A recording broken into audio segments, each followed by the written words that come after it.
Good listener, we are back. It's good to be back. I'm back. The Joy Journey podcast is back, and I'm excited to be here with you. My name is Andy. In case this is your first time tuning in, this is an excellent episode for you to be jumping in on. In this episode, I'm going to go over what happened. What happened? Some of you are wondering what happened. I'm going to go over what happened with this podcast, where I've been, what I've been doing. And we're going to wrap it all up. Hopefully, you'll be as excited as I am to get this thing started again. So, no music, no fancy intro this time. We're just jumping right in. So let's get started. So what happened? A lot of you are wondering that, or a few of you. Maybe, 9 of you subscribed to the Joy Journey podcast. You listened to 3 or 4, 2 or 3, a couple of episodes. And then nothing. And then it was gone forever. No explanation, no social media post, no episode explaining what was going on, just ghost town. And honestly, for that, I do apologize. But that was, I suppose, me doing the best I could at the time. Hopefully by the end of this episode, it makes sense why you would be ghosted by me. But I will explain all of that. For me to make sense of why that happened, what I did, why I chose to do that, I'm going to have to explain a little bit about what was going on in my life at the time. So let's start there. For the last, year and a half, maybe, it's been a while now. I've been in a long stage of doubt with my faith. I grew up Baptist. In the Baptist church, we call that a crisis of faith. But it was a long stage of just honestly unrelenting, consistent doubt for a long time. And there were a few reasons for that. There was just a lot. There's a lot going on in the world, and frankly, I don't love how Christians have handled the things that are going on in the world. But much more than that was my own just kind of theological questions. My own just I was having these like overwhelming debates with myself of, well, what about this? What about that? Everything from how did the world get here? What is our purpose? Does any of this actually make any sense? And went down kind of both roads of a lot of apologetics and then listening to a lot of experts on the other side, a lot of scientific debates and all of that. And for those of you who know me well, you know that my faith has always been kind of central for me. It's been a part of my identity. It's every decision that I make is kind of filtered through that faith. And for that to be failing me and for so long, honestly, it was a bit frightening. It was a bit confusing. It was kind of decentering. There's a lot of questions that come with that. So what I was really dealing with during this time was, what do I believe? Which ultimately is eventually connected to, like, who am I? And certainly, what am I going to do? And so I think with that in mind, knowing that's kind of what was going on in my mind was just all of these doubts, all of these questions, just a lot of confusion. Like I definitely had a brush with atheism, and I'll talk about that a little bit more in just a minute here. But like, this wasn't a casual, I've got some questions I need to Google, I need to look those up. It was a very long process of, I don't know what I believe. I don't know what I think. And with that, I hardly know who I am. And so I think maybe you can kind of start to feel why it just didn't feel like the right time to be starting a podcast. It didn't feel honest to me. Like I had written this book called The Joy Journey, where I tell people about the importance of having a relationship with God for finding joy in their life. And I found myself wondering, like, do I even believe that? How can I promote the book? How can I be interviewing people? How can I be talking about that when that's the very thing I'm questioning? That's the very thing I'm having such a hard time with right now. And so it just didn't feel honest to be doing a podcast right then. And something you should know that this was nothing new for me. Doubt and question, that's been part of my I don't know, what do you call it? A faith journey. I kind of hate that kind of language. But anyway, that's been part of my experience forever, since high school, since the whole time. The whole time I've had questions. The whole time I've dealt with doubt in and out. The whole time. This was nothing new for me. One of the things that you can do are they're called spiritual gifts assessments. And it's a little test you can take, and it'll tell you basically what are your strengths. It's like a strength finder for church. It's like, and that can help you understand, oh, here's where I should be volunteering. Here's where I can be serving. And it's actually a great thing to do. I recommend it if you've never done it. One of them on there is consistently the gift of faith, which is essentially exactly what it sounds like. Can you believe in God despite your circumstances, regardless of your circumstances? I consistently score like a 3 out of 100 in that category. Yeah, it's never been my strength. Faith has always been a struggle for me. It's always been a wrestle for me.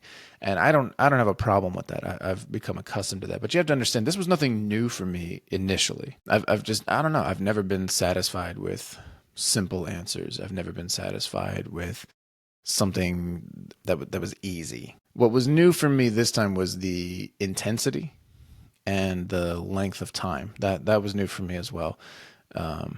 The way I felt throughout the day was different. Usually when I'm having these questions, when I'm having these doubts, it's like I can kind of compartmentalize it, and that's part of whatever. I think about that in the mornings, and then I'm kind of good throughout the day. But this was affecting everything, and this was new for me. That had never affected me throughout the day. It had never lasted this long. It had never gone this far.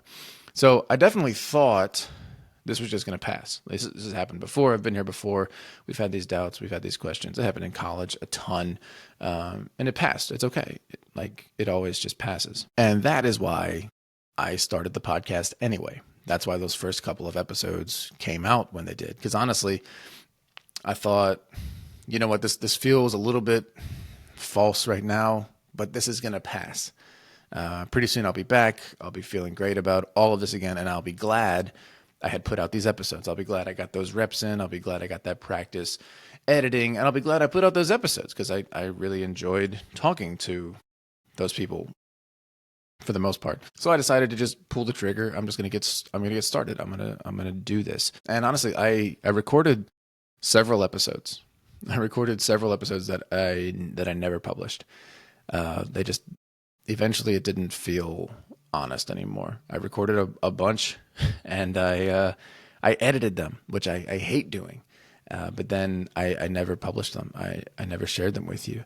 And then I thought, okay, well, if right now it feels a little bit clunky, right now it doesn't feel very honest, doesn't feel very authentic right now, I'll pivot a little bit.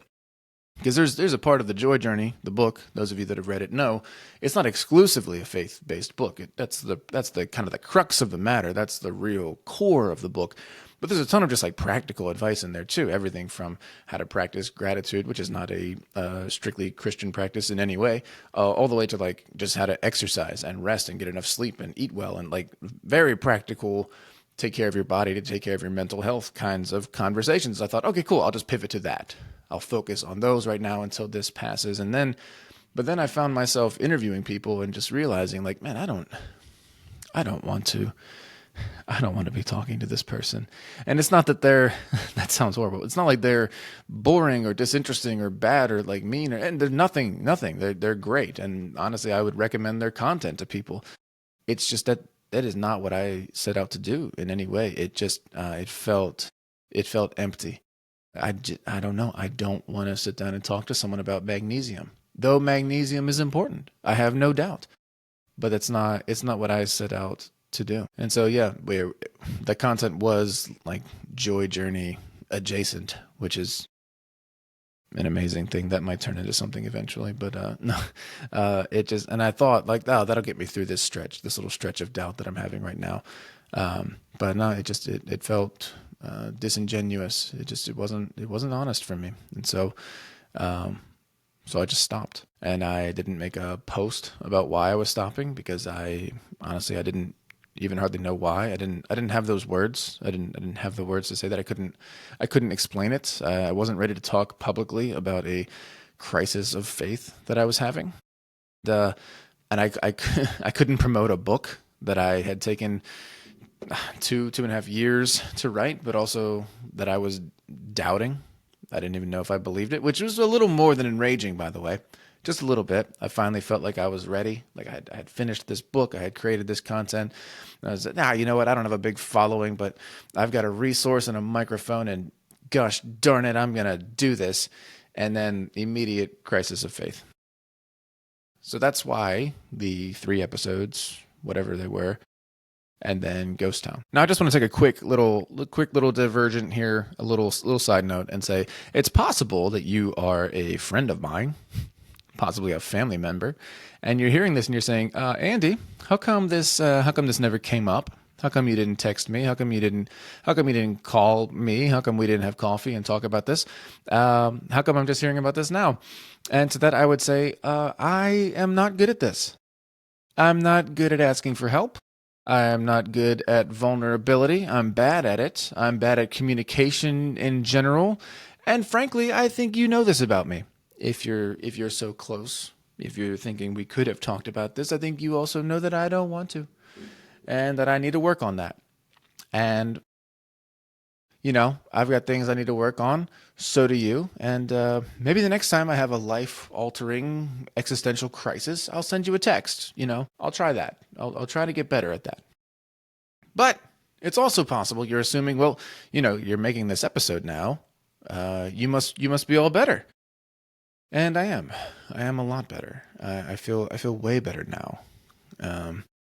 My faith did survive this season of testing.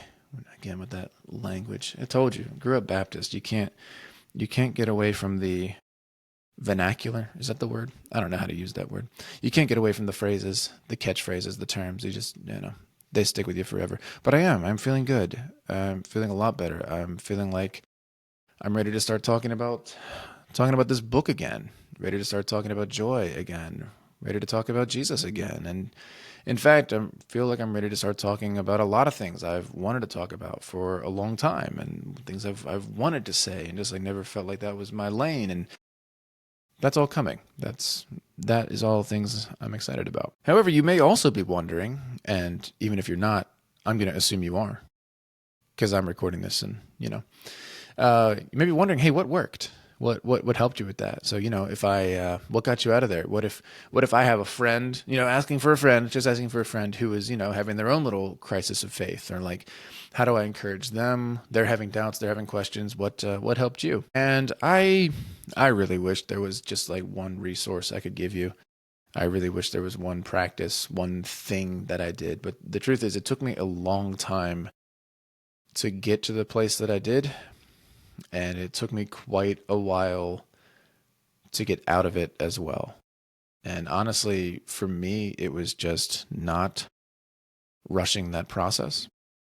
It was allowing it to happen and just trusting that if my faith wasn't going to survive this, then I hate to say that it wasn't real anyway, but honestly, it was hardly worth having, because once you ask a question, you can't unask it. Once you hear something, you can't unhear it. You can't not think it anymore. You can ignore it as long as you want, but it's still there. And for me, I had to let it go as far as it needed to go. I needed to let doubt just overwhelm me. I needed to let every question just be asked. I needed to go as far as it would go. And like I said earlier, I did. I absolutely had a little brush with atheism. I definitely stopped. I said, I don't believe any of this. None of this makes sense to me. Nothing I'm seeing makes any sense. I can't answer any of these questions, and I haven't found anyone who can. And honestly, I didn't really have a choice. It's not like I sat down and said, okay, I think I'll just we'll just see where this goes. Eventually, it kind of felt like I was swimming against the current. Like I was in one of those rip currents, whatever those are called, the things that drag you out into the ocean and drown you. It felt like I was swimming as hard as I could just to keep my faith alive. Just to have a little bit of, I can say I believe this, just to have that felt like I was fighting as hard as I possibly could. And I was still going in the wrong direction. And so eventually I just stopped swimming. I said, I'm done.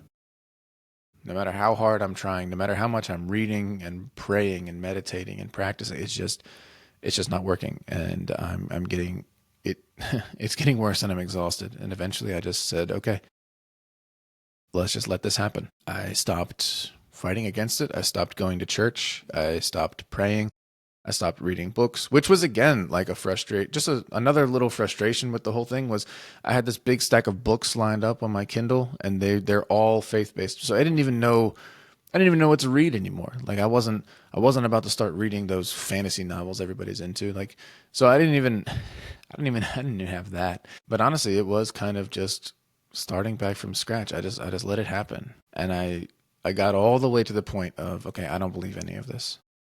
None of this matters to me. I know what I used to believe, but I don't anymore.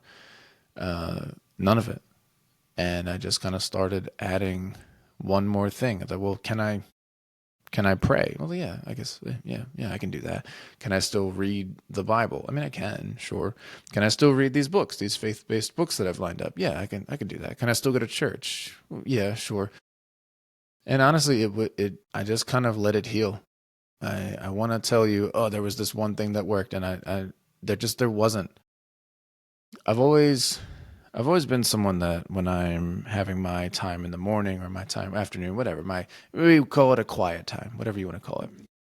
I always kind of feel like I'm not alone in the room. I always kind of feel, sometimes even picture Jesus in the room with me in some form or another. Um, and for a while, it just felt like I was sitting in a room, an empty room by myself. And then one day, I just thought, hey, you're you're back. I really felt like that presence was back in my life. And I know, people are going to argue with that. Like, oh, Jesus didn't move, you moved. That's fine. Whatever. I don't care. I know, I know what I felt. Felt like, oh, you're back. Like that connection was back. And I think I just kind of built from that of, you know what I do? I do still think you're here. I do think I can hear from you. I do think this is what I want to do with my life. This is who I am. This is who I am still. And it was a very slow, long, frightening, frustrating process. But I don't know. I had to let it happen. I had to just let that happen. And I couldn't cheat it. There were no shortcuts to take. And it was okay. And now I kind of have a different relationship with doubt as well. I've always had a relationship with doubt, but this time I really let it go as far as it would go. And now I know I don't have to fear it like at all. I survived it. My faith survived. It came back. It definitely died, but it came back. It's a little perennial, you know. And now I can just kind of welcome doubt. That's such churchy language, but like I can just say, "Oh, church." When doubt shows up, it's like, okay, yeah, that's gonna be that's part of it. That is part of faith, right? Like the opposite of faith is not doubt. The opposite of faith is certainty. Like without without doubt, we just have things that we know. That's not faith. And so like now I know when I see that doubt coming, it's like that's okay. That's part of it, and that cannot beat me. I let it try.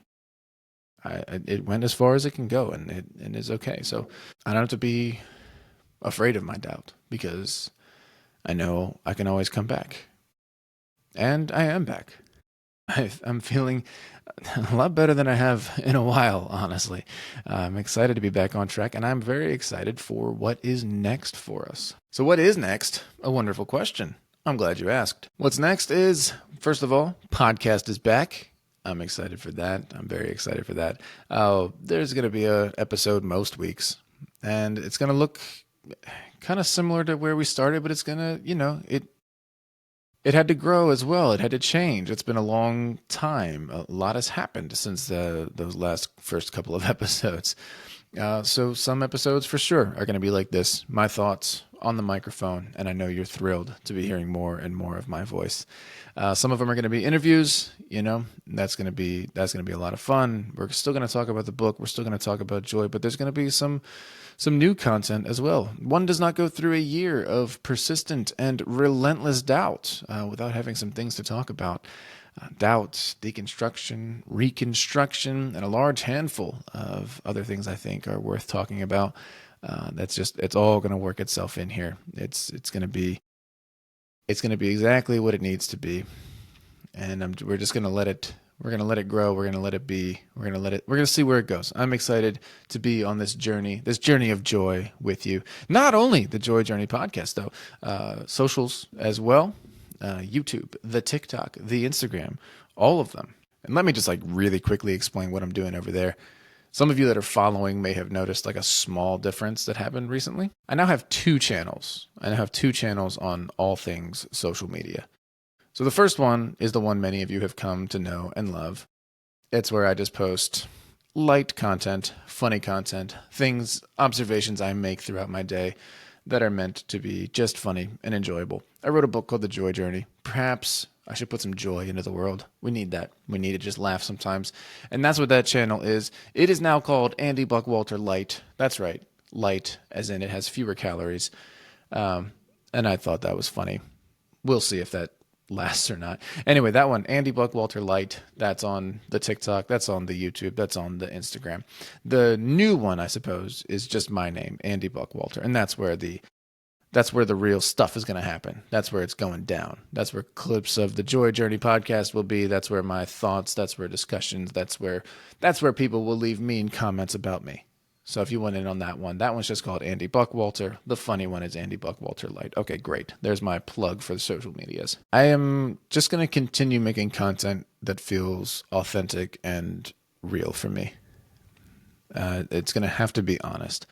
If I need to just take a step back and stop again, that will happen. One thing, listen, I'm not the smartest guy. I'm not the most qualified guy. I'm not the funniest guy. I'm not the most interesting. I'm not good at podcasting. I'm just whatever.